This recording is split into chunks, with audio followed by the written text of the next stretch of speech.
Buenas noches. En un programa anterior, inmediatamente anterior, nosotros hablamos sobre la imbecilidad y cómo uno se comporta, cómo el imbécil se comporta como imbécil, ¿no? Y también el hecho de que hemos sido en algún momento de nuestra vida, casi todos hemos sido imbéciles, afirmando cosas que no conocemos sin aportar evidencia, sin, sin aportar algunos criterios que nos permitan comprender mejor lo que afirmamos, porque no tenemos duda muchas veces de las cosas que decimos. Entonces, en ese caso estamos incurriendo en comportamientos imbéciles. Entonces, a nosotros nos molesta que nos digan imbéciles, ¿no? Y precisamente, pero sin embargo nosotros no reconocemos claramente de que el imbécil es una persona que ignora muchas cosas y habla de esas cosas que ignora, pero habla desde el punto de vista de la certeza, como si siempre tuviera razón, como si fuera un experto en el área. Y sin embargo se comporta como un imbécil, ¿no? Generalmente hay la idea difícil de explicar, la idea de que es posible que uno pueda dar definiciones mucho más trabajadas sobre la imbecilidad, y para eso algunos psicólogos se dedicaron a hacer un experimento que se llama el síndrome de Dunning-Kruger. El síndrome de Dunning-Kruger intenta explicar cómo los imbéciles no saben que son imbéciles. Por ejemplo, intentan explicar cómo el experimento, entonces explicar el síndrome de Dunning, o sea, David Dunning y Justin Kruger, cómo las personas exageran sus capacidades y sus habilidades, creyéndose por encima de lo que en realidad son. Es decir, los imbéciles les cuesta mucho entender que ellos no tienen las capacidades que ellos pregonan de sí mismos, sino que están sobrevalorando esas capacidades, se creen superiores a eso que ellos, a sus limitaciones, y entonces eso es lo que se llama el efecto Kruger, Dunning-Kruger, que es un signo cognitivo en que caen algunas personas que, teniendo limitaciones en sus capacidades para resolver algún problema o para actuar en algunas áreas o asuntos, pues ellos tienden a exagerar las capacidades reales y se creen que son muy buenos en algo que para los cuales no tienen muchísima competencia o muchísima habilidad. Entonces eso es lo que se llama y uno de los elementos más importantes que se inscriben dentro de ese síndrome o ese efecto Dunning-Kruger es lo que llaman el complejo de superioridad.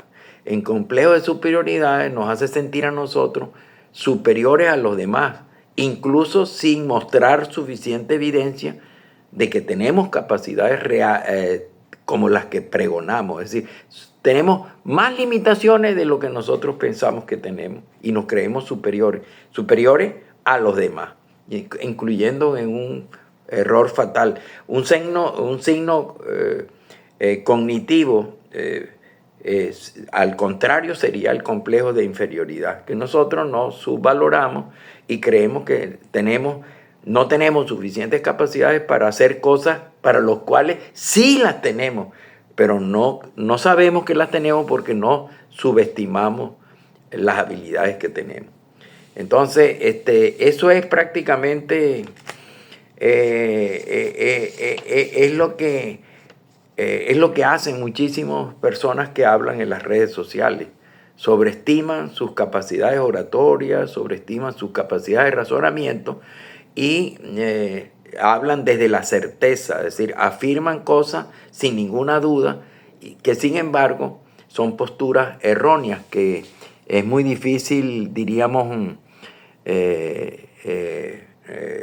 aceptar Y entonces son personas que se hablan desde el grupo, es decir, ellos buscan, diríamos, la autoridad del grupo frente a las opiniones de los demás. Se utiliza mucho en política. Cuando uno está en un partido político y está ideologizado en sus posiciones, uno cree que todas las posiciones que uno defiende son las verdaderas frente a las opiniones de los demás, subvalorando las capacidades de los demás, subvalorando la ideología ajena a la nuestra, ¿no? Entonces incurrimos en ese gravísimo error.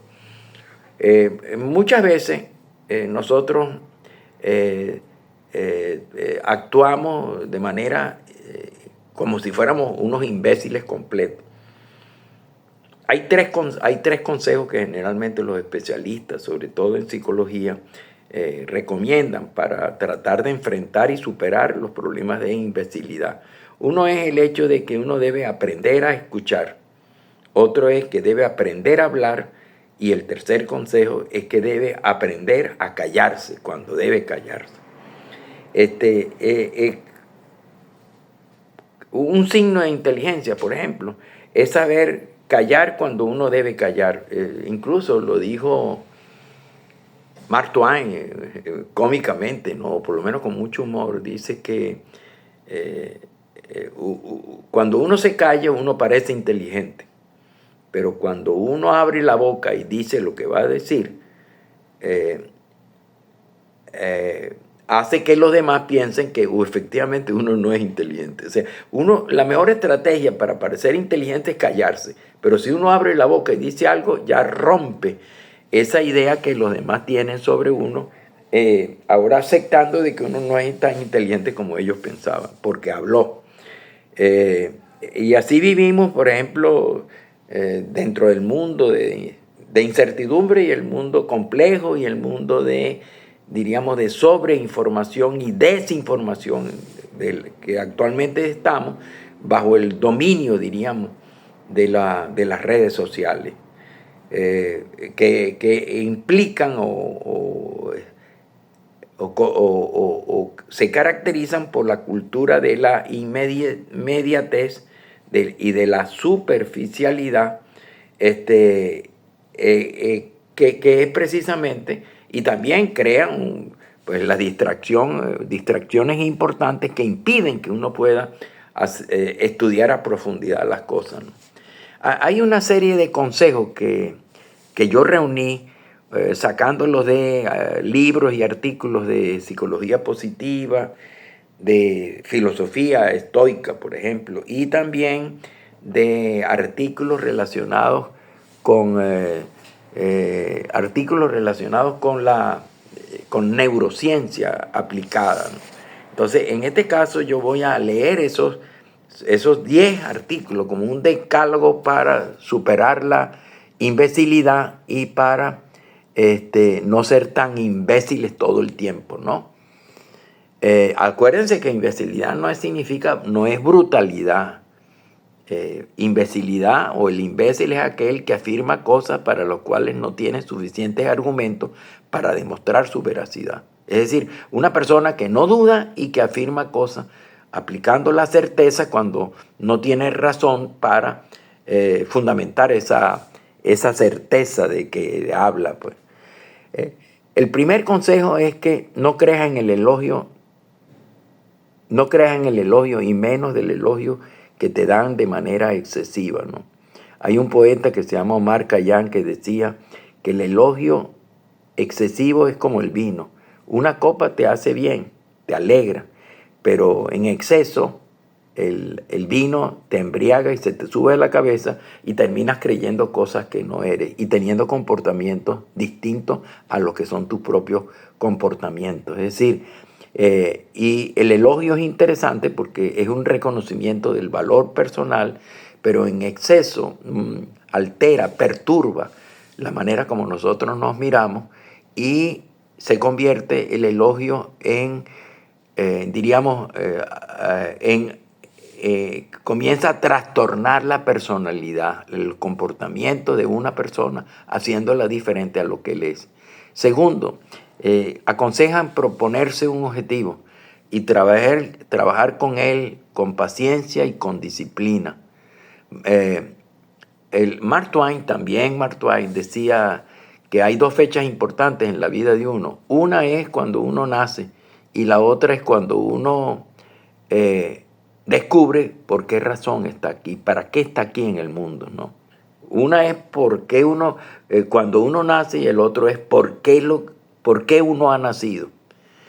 La tercero consejo que dan es que uno debe callar generalmente y hablar menos cuando sea necesario y hablar cuando sea también importante, aportándole algo útil en la conversación y escuchar aprovechando lo que sabe el otro. Es muy importante esa estrategia de escuchar a los que saben cuando hablan de lo que saben y hablar de las cosas que uno sabe para ayudar y ser útil en una conversación.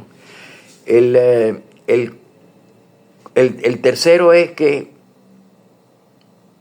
el cuarto, perdón, es un consejo que he sacado de la filosofía tomista de Santo Tomás de Aquino, que decía que la moderación es muy importante en la vida, es decir, el justo medio, ni mucho ni poco, lo justo. Es decir, que uno no debe irse a los extremos en las opiniones, sino no es ser tibio, sino ser justo. Buscar, tratar de huir del exceso inmoderado y de la cortedad inmoderada también, es decir, no irse ni en lo mucho ni en lo poco, lo justo. Es difícil conseguir ese punto justo, pero es posible. El quinto consejo es que recomiendan que uno sea humilde, pero no insignificante, que es una cosa diferente, ¿no? Uno debe reconocer sus propios valores, pero uno debe también reconocer que uno es ignorante en algunas cosas, aunque no debe subestimarse, ni tampoco debe subestimarse el esfuerzo que uno hace para superar la ignorancia simple, llegando a lo que Nicolás de Cusa, y lo decía en el anterior video, en la anterior carta, uno debe tratar de funcionar buscando la docta ignorancia. O sea, la aproximación a la verdad, pero buscándola con insistencia, ¿no? El sexto consejo es que uno debe buscar la felicidad personal, sin perder de vista que la felicidad es un sentimiento muy ambiguo, inacible, o sea, difícil de agarrar, es efímero, muy breve y muy ilusorio. Hay muchas cosas que parecen felicidad, pero no lo son. Y la verdadera felicidad, según los sabios, está en la de servir al otro, ayudar, ser altruista. La verdadera felicidad entonces se consigue cuando uno sirve al otro, es justo y es auténtico. O sea, eres uno mismo y es coherente entre lo que dice y lo que hace. El séptimo consejo es que la práctica constante y evaluada críticamente nos da seguridad y nos permite dominar lo que hacemos para no cometer tantos errores. Es decir, como decía Heine, a alguien le preguntó, el gran poeta alemán Heine, le preguntó que cómo hacía para escribir poesía, para escribir buena poesía. Y Heine le dijo, escribe, escribe, escribe. Y cuando te canses de escribir, escribe.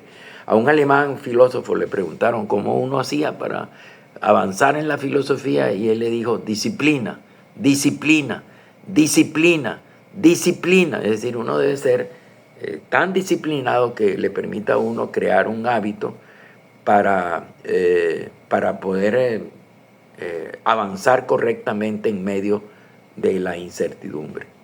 El octavo consejo es que no hay que olvidar no hay que olvidar que es necesario ser fértil en recursos. Un historiador de la antigüedad, creo que Heródoto, hablaba de alguien dijo que era una persona fértil en recursos, es decir, es una persona que tenía muchas posibilidades de desarrollo. Entonces uno debe ser fértil en recursos, es decir, creer en el propio valor y en los recursos de que uno dispone y en las posibilidades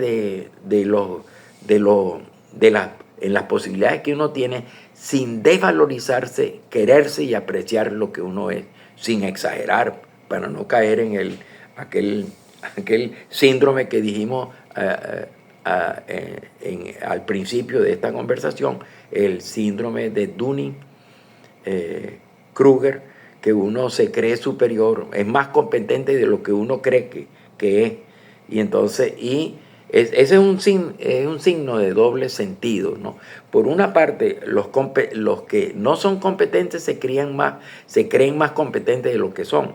Y por el otro, los que sí son competentes se creen menos competentes de lo que verdaderamente son. O sea que ahí hay como una doble lectura que puede ser positiva o negativa. Pero lo mejor es ubicarse realmente, comprender sus limitaciones y saber cuáles son sus fortalezas. El noveno consejo que uno no debe olvidar nunca, que la vida cambia, ¿no? Que todo está en constante cambio. Y por supuesto, y uno tiene que cambiar con el cambio, es decir, no estancarse. Y uno debe también, siguiendo la filosofía estoica, cambiar lo que puede ser cambiado y preocuparse por cambiarlo. Y no cambiar y preocuparse por admitirlo o conformarse con lo que no puede cambiar. O sea, no preocuparse inútilmente con cambiar lo que no puede cambiar, lo que no puede ser, lo que no está bajo nuestro control, y tratar de cambiar en lo posible lo que sí está bajo nuestro control y puede ser cambiado. El décimo, que para mí es quizás uno de los más importantes, es que uno no debe olvidar de que uno es mortal. Si uno sabe que uno no es mortal, uno tiene que entender de que todo lo que uno tiene no le pertenece realmente, porque no se lo puede llevar.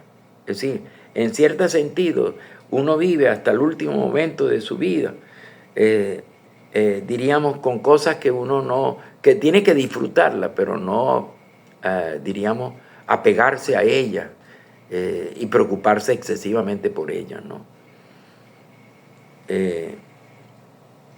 Porque nada en el fondo te pertenece y no te lo puedes llevar. De tal manera que uno debe vivir todo el tiempo y hasta el último momento de su vida, debe vivir con alegría, tratando de servir al otro, servir al prójimo y sobre todo no apagarse antes de la muerte, es decir, no morir antes de estar verdaderamente muerto y no apegarse a nada ni a nadie, sino a la propia conciencia, a nuestra propia condición, diríamos, ética, de hacer bien al otro. Y esa es la única cosa que uno debe insistir verdaderamente, porque lo demás es pasajero. Entonces, esos son los consejos que dan esos expertos y que yo recopilé de varias fuentes para no ser tan imbéciles todo el tiempo, ¿no? Espero que les haya servido de alguna manera esta conversación. A mí, por lo menos, me ha servido mucho. Y nos vemos en el próximo Cartas de Cartay. Si les gustó, por favor, denle clic y suscríbase o invite a sus amigos a suscribirse con el propósito de que lo que a usted le gustó pueda transmitirlo a otros. Y por eso le pido que invite a sus amigos a que se suscriban en este canal. Nos vemos entonces en la próxima Cartas de Cartay.